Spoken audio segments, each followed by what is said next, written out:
Good. So a very, very warm welcome to the London Buddhist Centre live stream Wednesday night class, live from the London Buddhist Centre main shrine room, as you can see. My name's Dayanatha.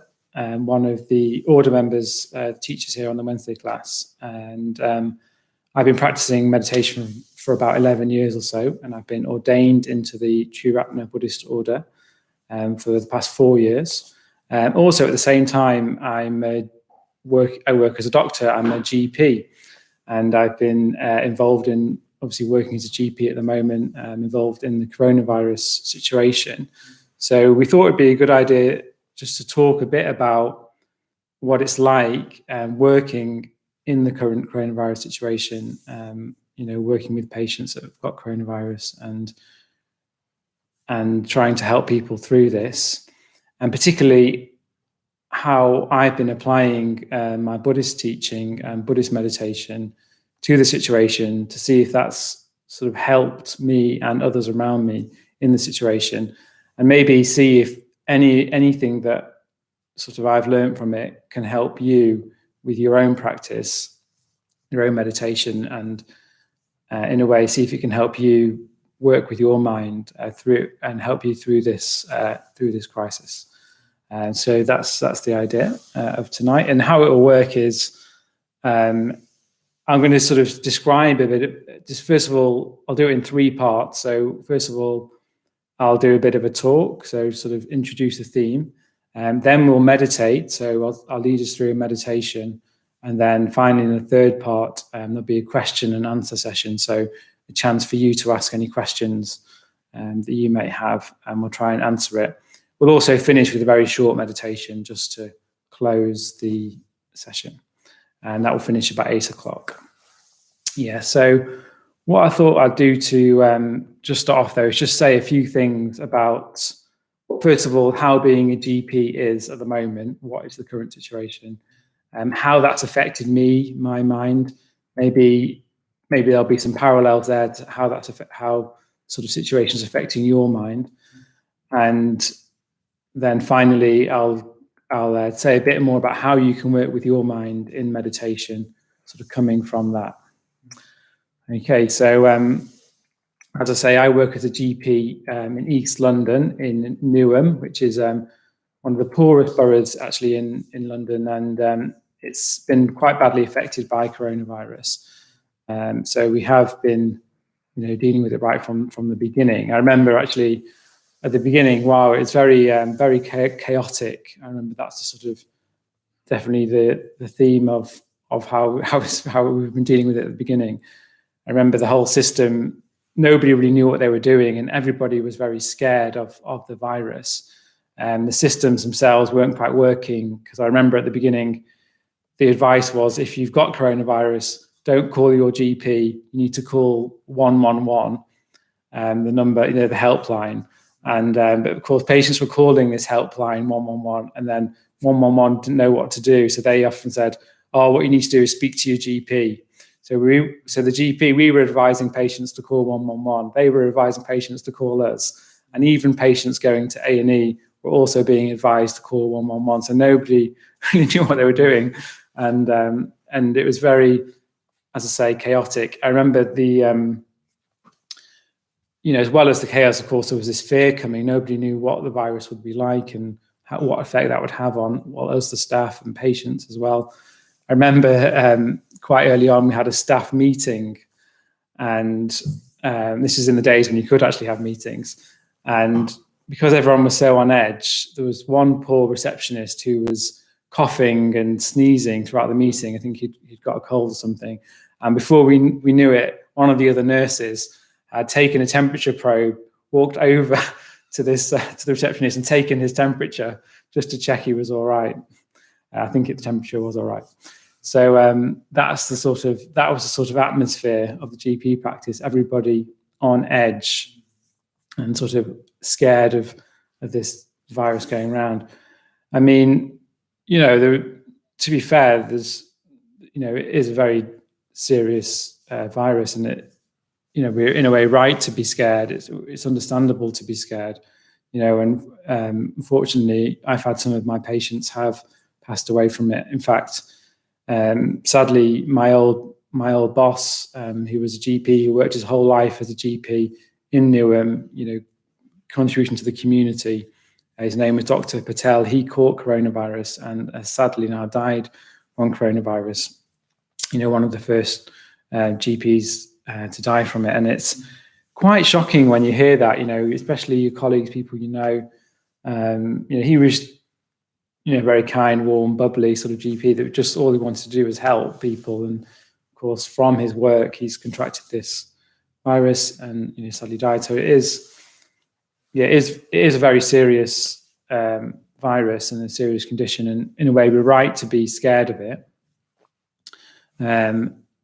But I'm glad to say, overall, though, things have calmed down a bit. We sort of know now a bit more now how to deal with it. We've moved all our, as you know, if you've got a GP, we've moved all our consultations to online or on the phone, and sometimes we do video calls.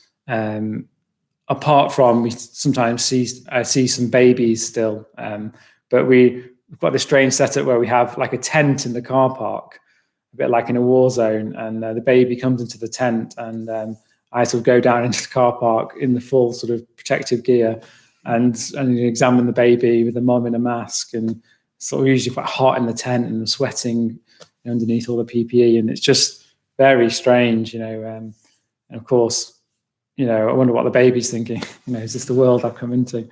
But I mean, the good thing to say is the atmosphere is very harmonious, and amongst the staff, it all feels like we're in a great team working together to help others, and it's very focusing. The virus is, it's sort of very real, very focusing. It's had a very good effect in that sense of bringing the sort of team together to, with one mission to try and help. And also patients as well are very appreciative of what's happening, and it means that they're sort of well, let's put it this way, they're it's just a lot easier to talk. I find it a lot easier to talk to patients. They're grateful for any help they receive. There's an atmosphere of giving, generosity, gratitude, which makes the job easier, and is understandable actually in the situation that people are going to be more sort of willing to sort of cooperate and help each other out, which I think is a positive from it.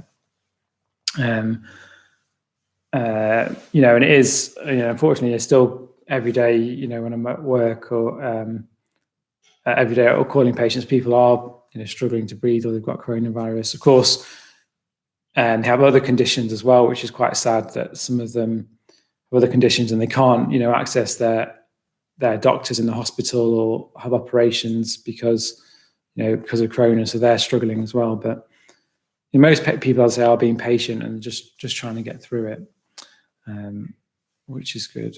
I mean, we're obviously, I've got our NHS colleagues to think about as well, who are in the hospitals themselves and, really, properly on the front line, dealing with intensive care patients and A&E patients, and they're having to step forward, risk their own lives to help others. And that in a way brings me on to the second part of this little introduction we talk. How does this affect one's mind? I've sort of described the situation. As I say, the first thing that arises, I think, has been this fear of, am I going to get it? And of course, it brings up our own mortality. I have had the thought, am I going to die from it if I get it? And what was that? What would that mean? And you can't help but have that thought. I mean, probably don't. I just need to be a doctor or a nurse or work in healthcare to have that thought. If we're honest with ourselves, that is what comes up. But then there's all sorts of fears that come out of that. And of course, anxiety spreads, doesn't it, as well? And as I said, that example in the meeting where people are going around taking each other's temperature, or once people feel anxious, it sort of spreads around and becomes this sort of force in itself. At the same time, if we're not aware of our minds, we'll be saying things to ourselves like, I can't do this, or or what's going to happen to me, or I'm too scared to work. If we're saying things like that to ourselves and sort of responding to the fear with more negativity, more rumination, and then of course that's going to add fuel to the fire and increase our anxiety. So that's why it's really important to be aware of what's actually happening in our minds and work with that, particularly working with our emotions, working with our thoughts, and just being really honest with what's going on, and then taking the next step, which is to take responsibility for our minds, work with our minds. Because if we don't, of course, even though we might try and want to help, and you might want to help in your own jobs or your own family or wherever you are, unless we're in a positive state of mind, unless we're in a mind that's not full of negativity, even though it's understandable, unless we're not in a positive state of mind, then we're unfortunately adding to that problem, aren't we? Adding to the anxiety, the fear, adding to the anger. There's a lot of anger around as well, isn't there? And blame and just general sort of negativity. So if we don't take responsibility for our own mind, we end up, even though we want to help, we end up not helping. You know what I mean? So, and I think if we're not careful, we're just left with a sense of, well, if you're anything like me, often, if I've had a day at work in that sort of atmosphere, I can just be left feeling very agitated and sort of not really able to relax. I don't know if that's happened to you as well. In a way, we've, assuming that we're well, of course, and we're fine, and we have got a chance at the moment to just relax at home, lead a simple life, go for a walk in the park. So I've been finding that's been a good chance to just relax and enjoy life, enjoy the simple things of life. But of course, because I'm agitated, I can't actually enjoy it. I can't actually relax into it. So I need to be working with my mind so that I can first of all relax, and then also then take responsibility for my mind and change it for the better. Otherwise, I'm adding to the suffering. And you need to be working with your mind in that same way, of course, no matter what you're doing. Yes. The thing is, what I've realized, what sounds obvious but is very true, is that, of course, we can't control the situation. There's that sense that we've lost control. I don't know. I can't even go to the supermarket without having to queue. I have to say, you have to follow all these rules, which beforehand I just felt like I was free or something. So now I'm having to follow all these rules. And it just shows that we can't control our surroundings. We've always known that we can't control our surroundings, really, but we often don't want to think about it. We often don't want to think about death, impermanence, or the fact that everything is based on conditions. But this is really showing us that, reality much more closer, isn't it? That we're very, very much reliant on our conditions. We're sort of faced with our own mortality, and we can't control any of that. But what we can do is take responsibility for our mind. We can, in a way, we can't, I think control our mind is the wrong metaphor, but we can definitely respond creatively with our mind. We can work with our mind. We can make our mind more positive, using our mind to work with our mind. My own practice I felt like has deepened through this process. I have been meditating more, I've been exercising more, and I have felt the benefits of that, which has meant that it's easier to respond with positivity, whether it's at work, at home, or just in life. It's given me a lot more energy and a lot more, in a way, I don't know how one can respond without that basis of meditation. So I thought what I'm going to do now is just sort of take us into a meditation so we can sort of get a taste for that in our own experience. And of course, sometimes it's helpful to have a bit of a structure in our meditation. And one structure, I was just talking to Maitri Bandhu about this today, one structure that he said could be quite useful, and it's a structure that you can take into your life, into work or at home, is following what's called the ABC approach. Now, in medicine, ABC, you usually do that if you're resuscitating someone, airways, breathing, circulation. But that's luckily not what I mean tonight. What I mean instead is ABC stands for awareness, breathing, and choices. So awareness, breathing, choices. And so what we're going to be doing in a few moments is a meditation based on those three headings. I'll just expand on them very briefly before we do it. So first of all, what you always need to do is just, especially when you're in that state of agitation or you just don't quite want to settle, or even before you meditate, you just need to come into awareness of what actually is going on in my experience. So how does it feel to be sitting here at this moment, at this time? How does it feel, particularly in the heart area, the breathing, any thoughts that you're thinking? Is there any tension in the body? So you need to come into awareness, into your actual experience. And then once you've done that, so it's almost like you're gathering your awareness of the whole body, the whole mind, the whole heart. Once you've done that, you'll start to be more aware of the body, of your experience.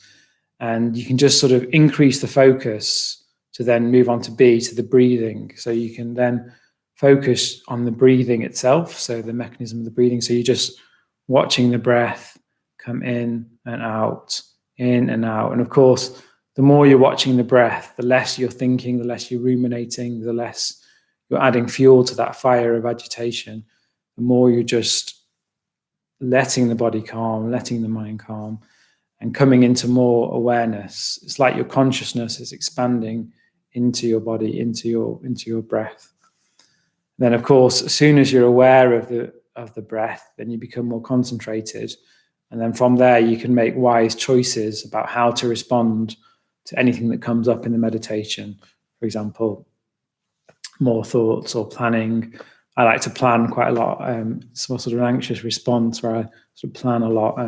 So you can sort of, if you notice that you're planning, then you make a choice to come back to the breathing instead of planning, for example. Or if you're worrying about something, you can just, as soon as you notice that you're worrying, then that's actually the main way to deal with worry. Just notice that you're worrying, come back to the breath. You can't think your way out of worrying, because it will just add more thoughts, more worry. So that's why you need to make wise choices, come back to the breath. So it's awareness, breathing, choices. And that's what we're going to say. That's what we're going to be doing now. So I'll guide us through, I'd say, a body scan and a breathing meditation using that framework, and give us some tips as we go along. And we'll do that for about 20-25 minutes, and then that will leave us with about 10 minutes for questions. And then, as I say, we'll finish by 8 o'clock tonight. So good. So setting ourselves up for a period of meditation. So what I recommend, if you do have cushions at home and you'd like to move into the cushions, then do so now. Otherwise, you're just sitting on a chair. That's absolutely fine. Make sure that your feet are flat on the floor and you're in an upright posture. Maybe choose like a kitchen chair. It's better than the couch, just so you don't fall asleep.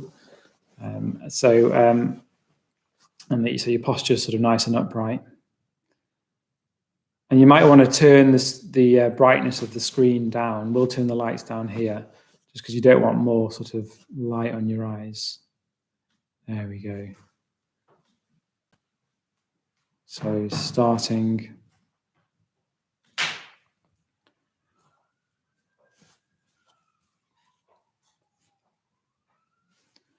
That's great. So hopefully you're set up now. So just starting off by closing your eyes. You might see the glare of the screen left over in your vision as you close your eyes. So you're just sort of relaxing your eyes, letting that fade away.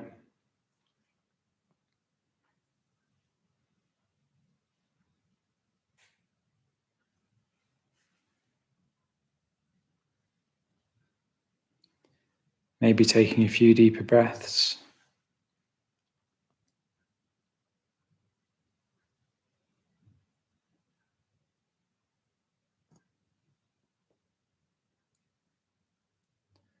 And then just letting yourself breathe naturally.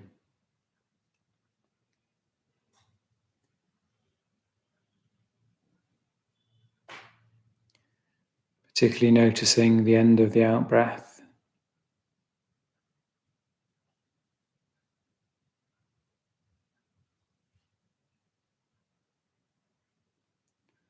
And as you notice your breath, you can imagine any tension releasing from the body.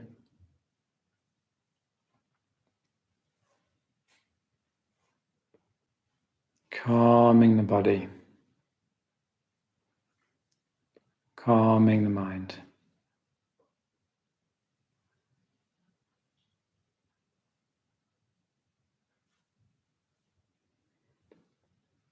If you notice your mind's wandered, that's normal. As soon as you've noticed that, come back to the breath.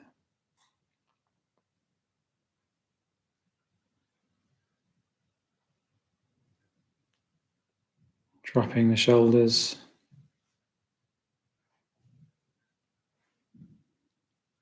We've probably been on computers all day. Tense shoulders, so this is a chance to let the shoulders drop right back, letting them go at the end of the out-breath.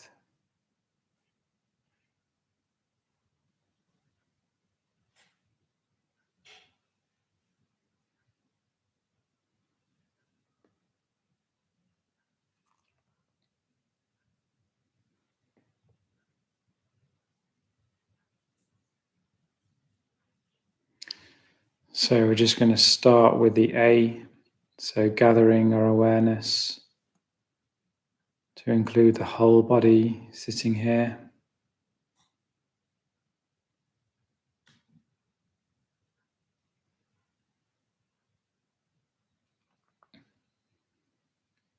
Feeling the weight of the body on the ground or the chair.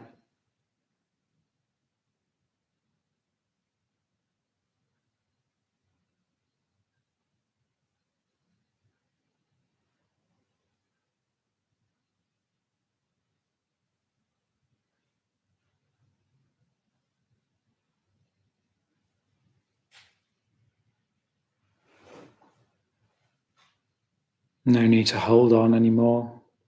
Sense of release.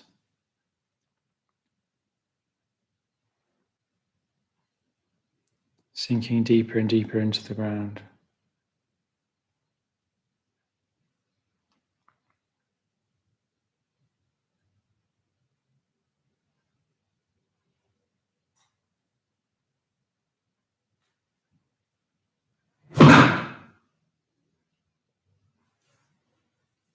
Allowing any noises to pass over, become part of the meditation.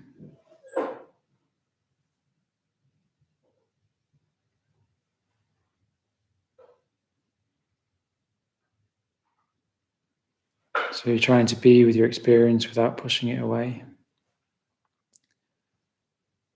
As you come into contact with the stomach, gathering your awareness around that.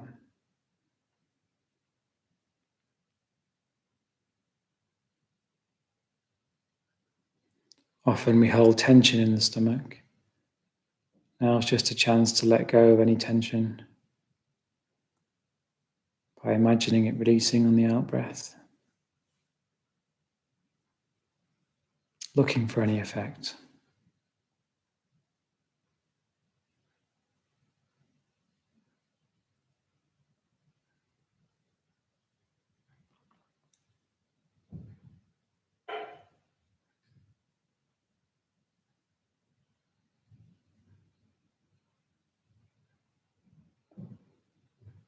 Softening the face. Just being yourself. No need to wear any particular expression.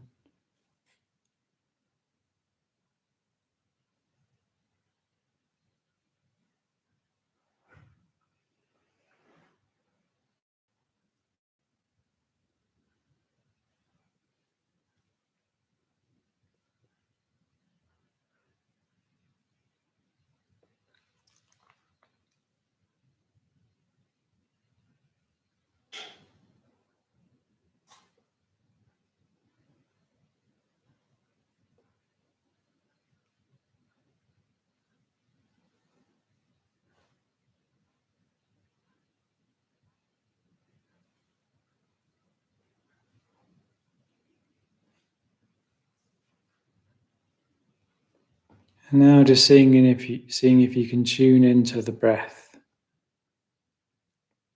So move to the B, breathing. And all you need to do is follow the breath right down.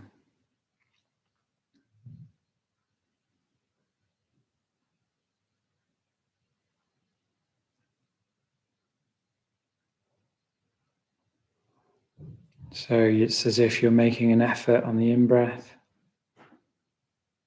a sense of release on the out-breath.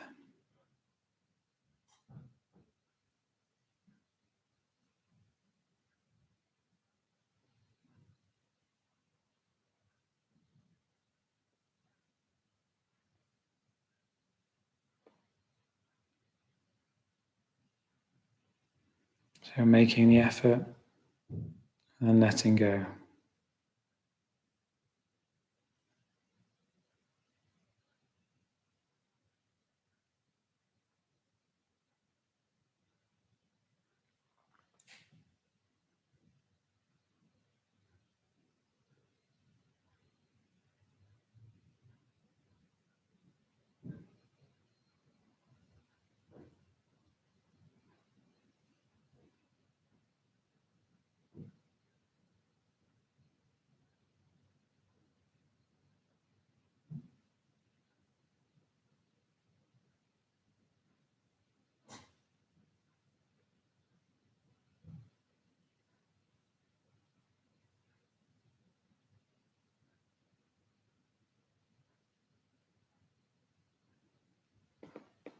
So turning towards your experience,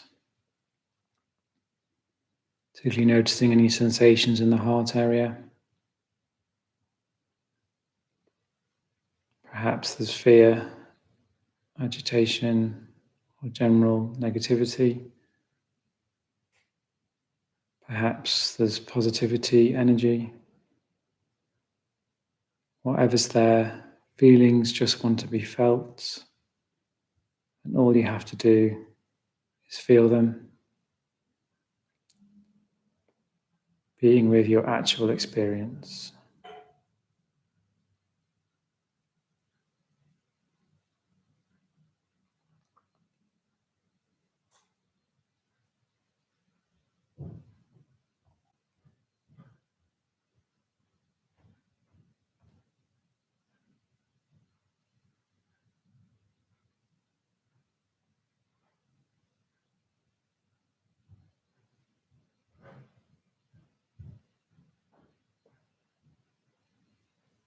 What does it feel like to really feel?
What are you doing with your mind?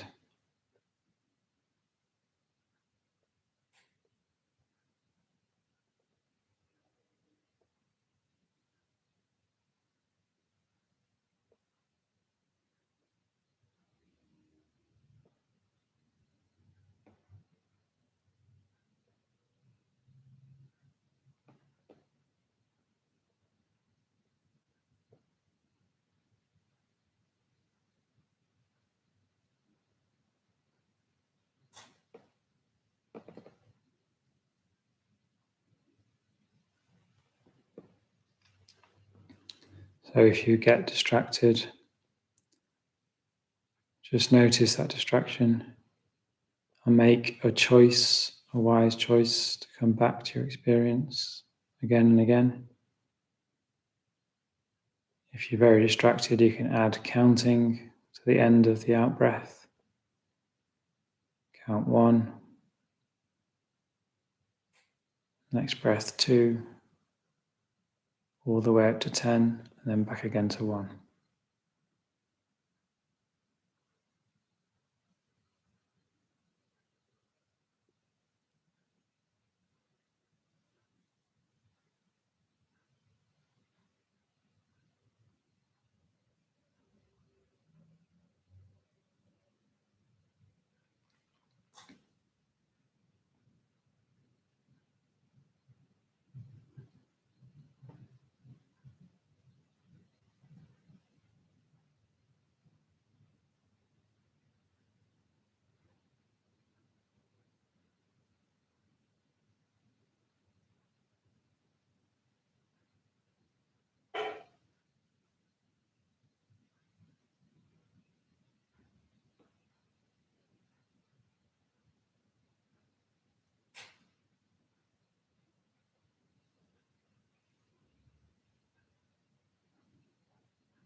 To any areas of tension in the body, just turning your awareness towards that. Letting go of any energy that's around the tension. When it's released,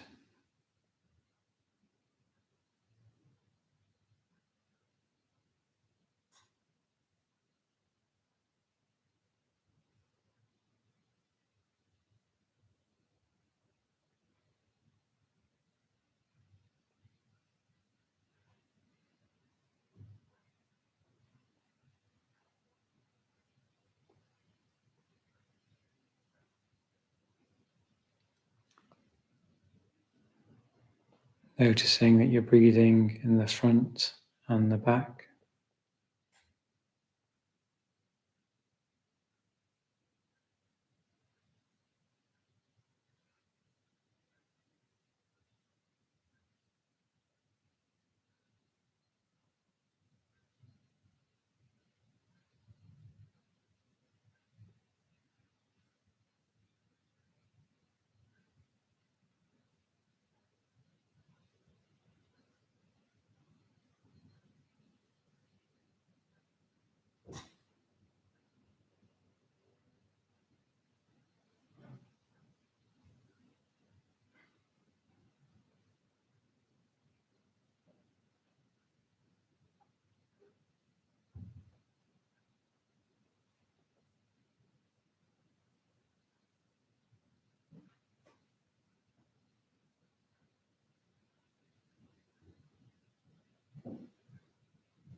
So see if you can drop the counting and just be aware of the whole body breathing, if you're not already doing that. Keeping the face soft, shoulders soft.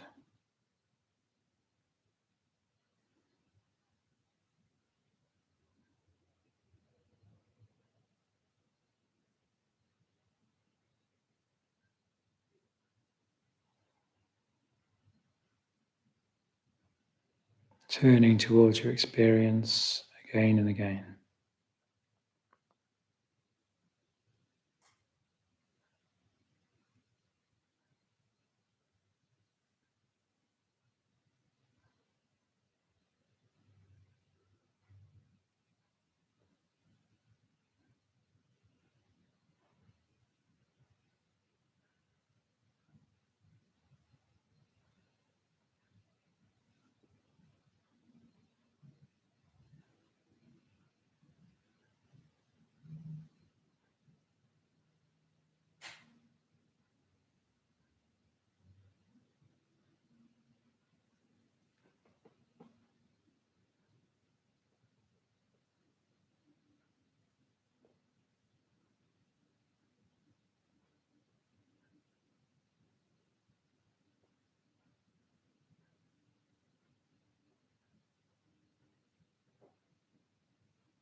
So starting to relax any effort that you're making, but continuing to sit still.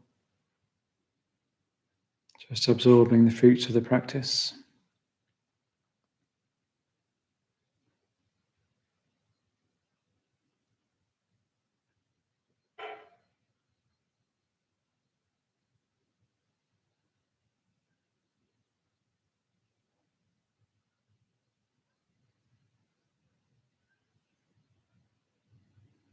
Aware of the sounds in your room, in your house.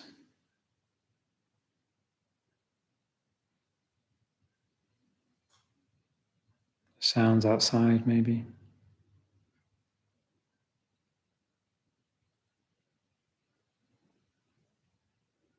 Aware of all the other people meditating at the moment together.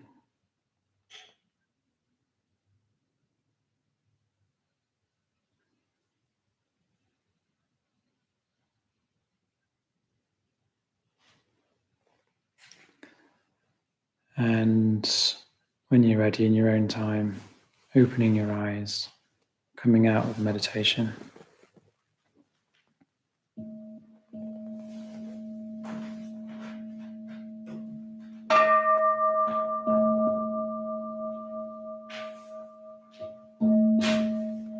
And just sitting comfortably if you weren't before.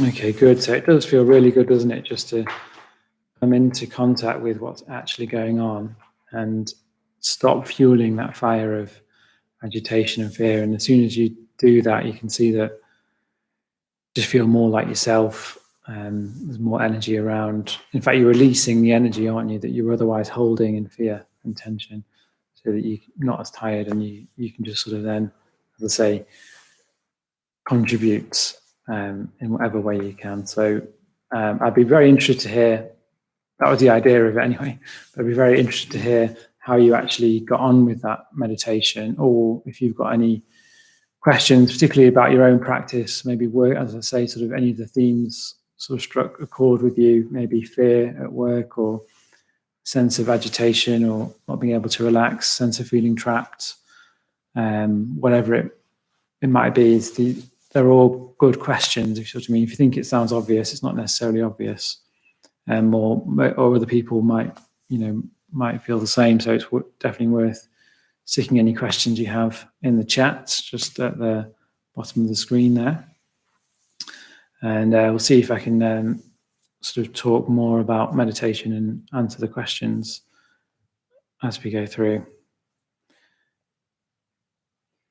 There's 80 people with us now. We're still okay, great. waiting for questions. Okay, fine, sure. So don't worry about that. That's fine. Yes. So what else do I need to say? Yeah, so okay. Good. So how did people get on with, did you manage to concentrate? I guess that's a good question. So, we're asking you to follow the breath there. What happened for you when you were trying to follow it? What sort of things did your mind go to? Because in a way, it's quite simple. Instruction, isn't it? Follow the breath, stay with your experience.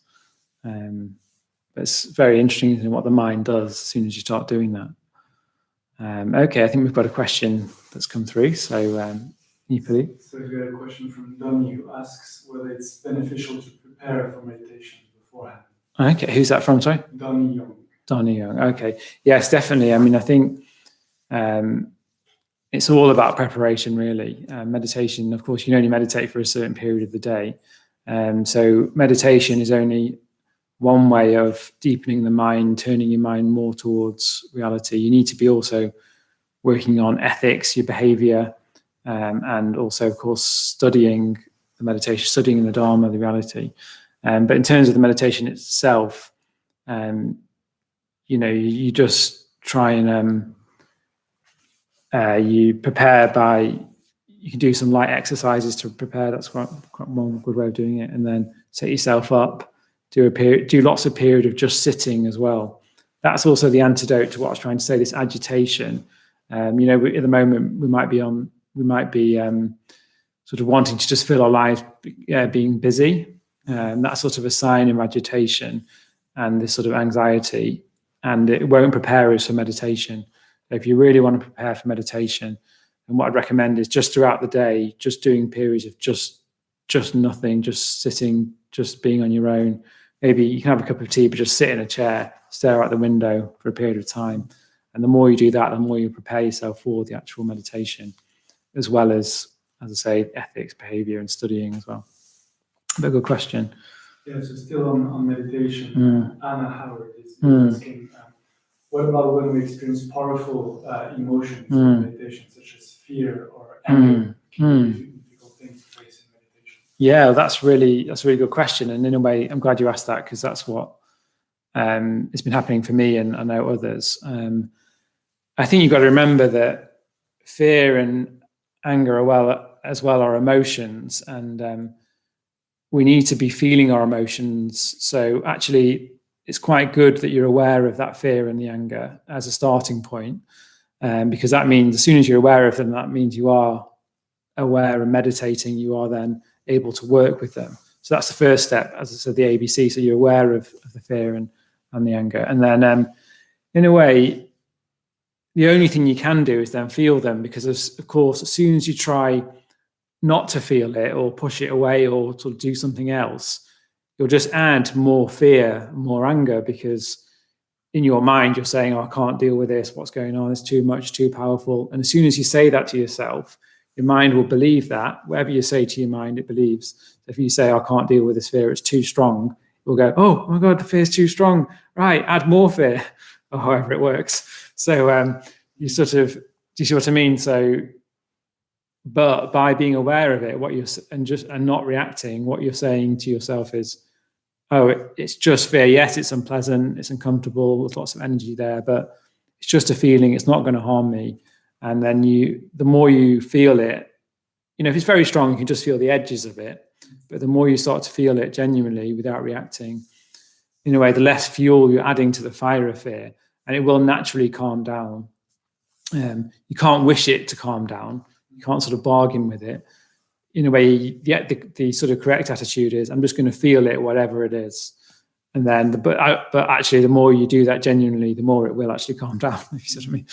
But you have to have that attitude as, I'm just going to feel it, whatever it is. And actually, fear and anger have a lot of energy, and then you can just sort of and the more you let it out, the more it turns into more of a pleasant energy. That's what I've been noticing, actually. So it's not necessarily a bad thing. You just sort of let it come up, and it becomes more pleasant because there is energy there, and you like energy, you want energy, you need energy. So you just sort of can see if you can turn into the pleasant aspects of the energy. Of course, with anger as well, you've got to make sure that it's not linked to a story of ill will or like hatred or blame of somebody else or the government or whatever it is, because of course that's just going to make things worse if you're doing that, even though it might be understandable. And there are ways of affecting the outside situation. In meditation, it's very important to control the inside situation by not adding fuel to that anger of ill will. Instead, we want to be cultivating metta, don't mean positive emotion, to people and to ourselves. So that's very important as well. But yeah, good question. And see if you can work on that this week, just really feeling that fear, and see what happens. Yeah. So still on the same topic. Sophie is experiencing strong, quite uncontrollable emotions during meditation, or sometimes on the other end, feelings of emptiness. So she wonders whether it's normal and whether that's something that happens only to beginner meditators, or that happens also to more experienced meditators. Right, yeah, good question. The question was, Sophie's experiencing very strong emotions coming up and sometimes just emptiness. It does definitely happen to experienced meditators as well, but the more experienced you are, the more you know how to work with your emotions and strong emotions. And again, it sounds like that's positive, that there are emotions there for you. And in a way, it's easier to then, once you can feel the emotions, it's easier then to just sort of tune into them and work with them once you know what's there. So I'd recommend just doing that with, along with the breathing.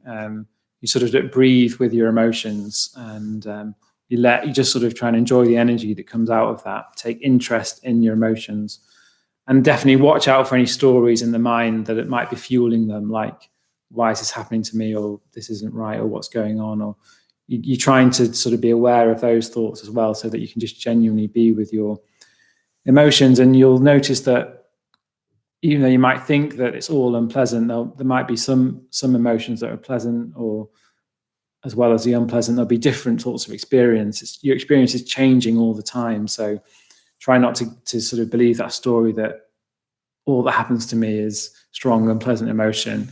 See what I mean? Just be interested each time in what is actually happening, because you'll be surprised. It always surprises me.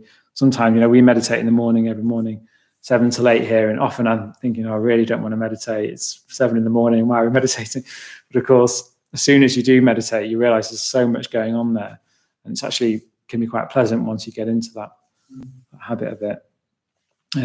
Of course, if you're feeling empty or nihilistic, then definitely do more metta. Metta is a brilliant metta practice, which is videos of how to do that online if you don't know how to do metta.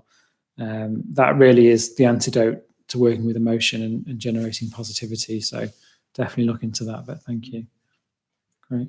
So moving on more outside of the question. Yes. Aaron is asking whether you have any tips on how not to catastrophize, especially when we're thinking about the virus or the general situation, or losing one's job, how not catastrophize at all. Yeah, so it's a really good question, isn't it?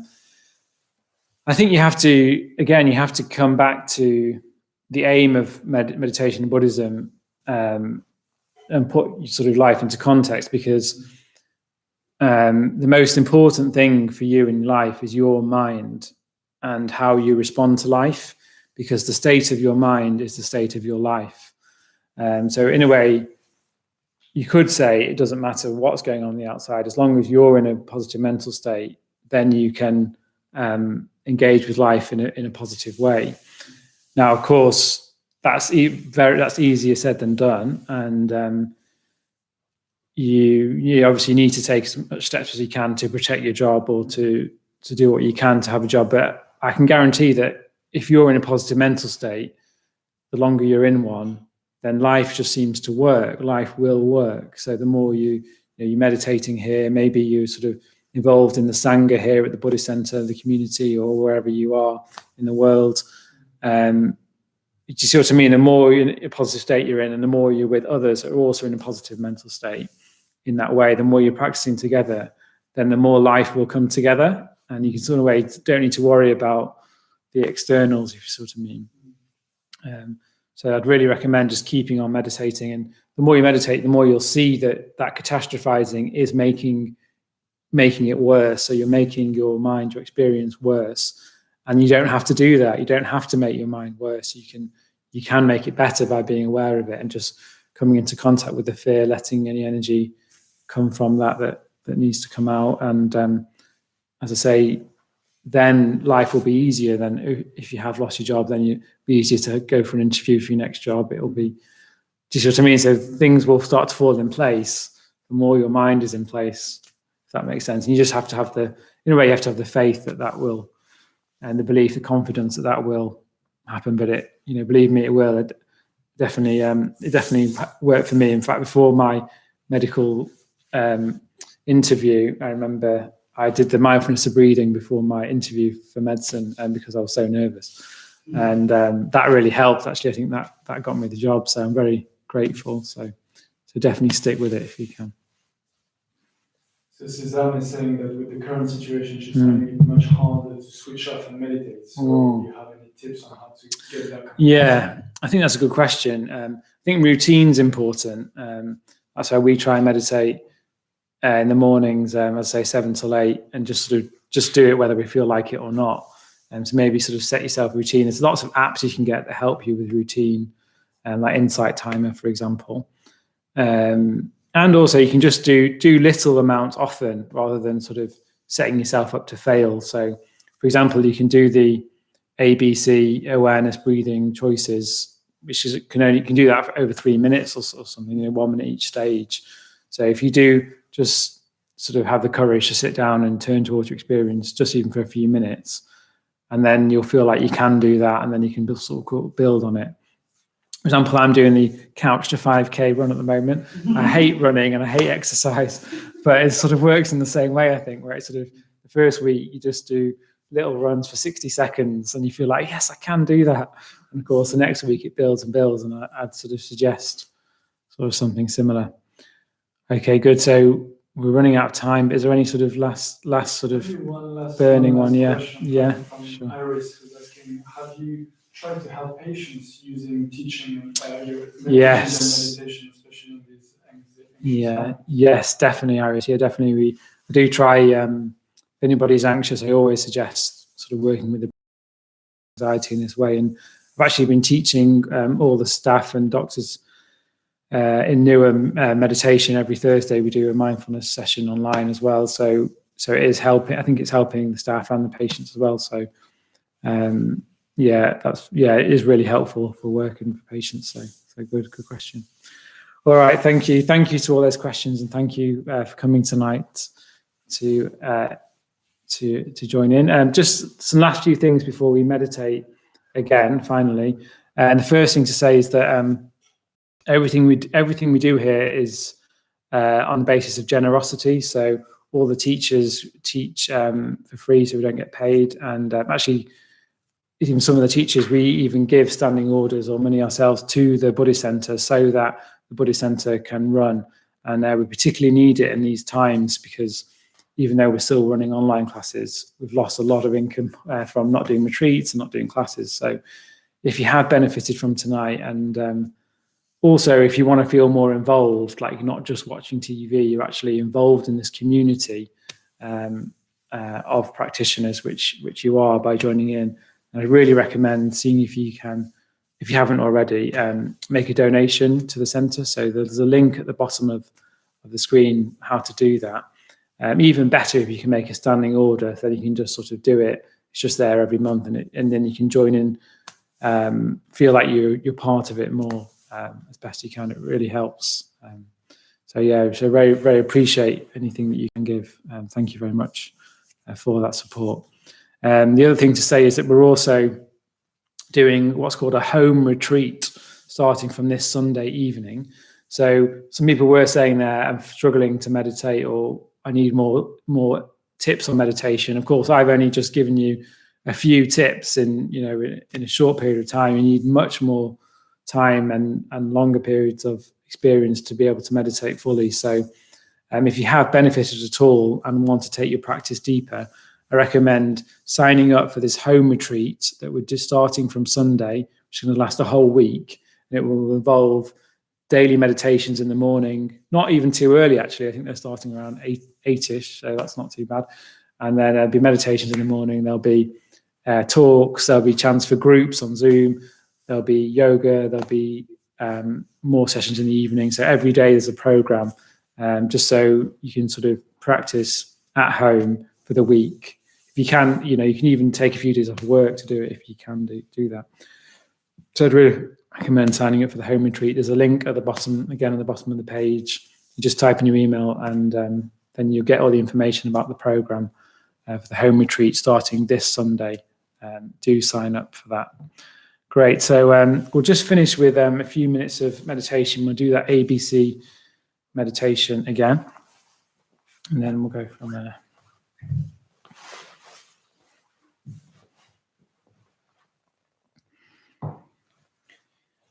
Okay, so just coming into contact with the ground.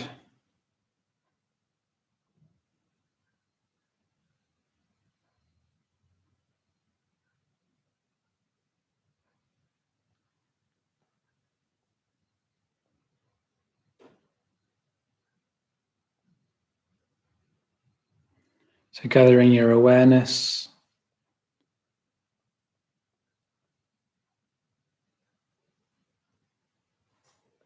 Aware of the whole body.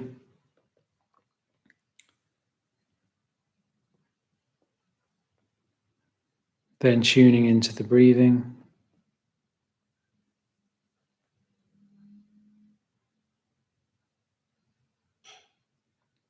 And making wise choices if your mind gets distracted.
So all that's left to say is thank you very much for tuning in. I really do hope you have a good week and stay well, and look forward to seeing you again soon. Thanks very much.